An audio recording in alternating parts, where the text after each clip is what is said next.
அட, ராமநவமி தெரியும், சீதா நவமி தெரியுமா?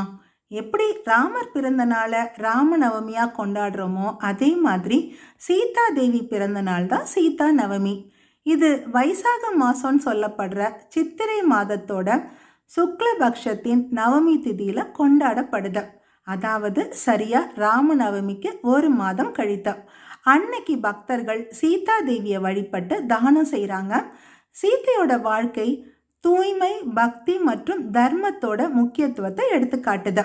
சனாதன தர்மத்துல சீதா தேவி லக்ஷ்மி அம்சமா கருதப்படுறாங்க. கொடிய ராவணனின் கொடுங்கோன்மையை முடிவுக்கு கொண்டு வர அவள் பூமிக்கு வந்தாள். அவளே பிரபஞ்சத்தின் பரமசக்தி, அவளே ஆத்திய பிரகிருதி, அவளே விஷ்ணுவின் சக்தி, அவளே சீதை. தேவி சீதா ஒரு தரிசு நிலத்திலிருந்து அற்புதமாக தோன்றியவள். மிதிலையில மன்னன் ஜனகன் வயலை உழுத பொழுது கண்டெடுக்கப்பட்ட அற்புத குழந்தை தான் ஜானகி. அந்த குழந்தை தான் சீதா, பூமிஜா, அவ்னிஜா, வைதேகி மற்றும் மைத்திலியாவும் பரிமளிக்கிறாங்க.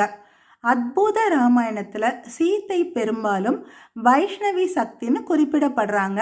எப்படி காளி சிவனோட சக்தின்னு சொல்றாங்களோ அந்த மாதிரி தான் ஜானகி தேவி பிறந்த நாளை விதவிதமா அழைக்கிறாங்க.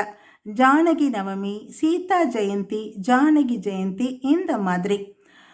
ஜனக மகாராஜா ராணி சுனைனா தம்பதியால கண்டு எடுக்கப்பட்ட தத்து எடுக்கப்பட்ட சீதா தேவி விஷ்ணுவோட 7வது அவதாரமான ராமரை மனம் புரியுறாங்க.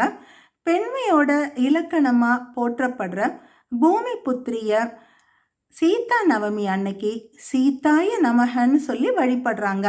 அன்னைக்கு ராமாயணம் பாராயணமும் செய்கிறாங்க. இந்த நாள் உபவாச நாளாகவும் அனுஷ்டிக்கப்படுது.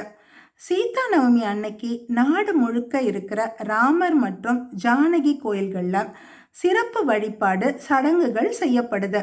இந்த நாளில் சீதா தேவி ராமர் 2 பேரையும் வணங்குறது ரொம்ப ரொம்ப விசேஷம். சீதாய நமக.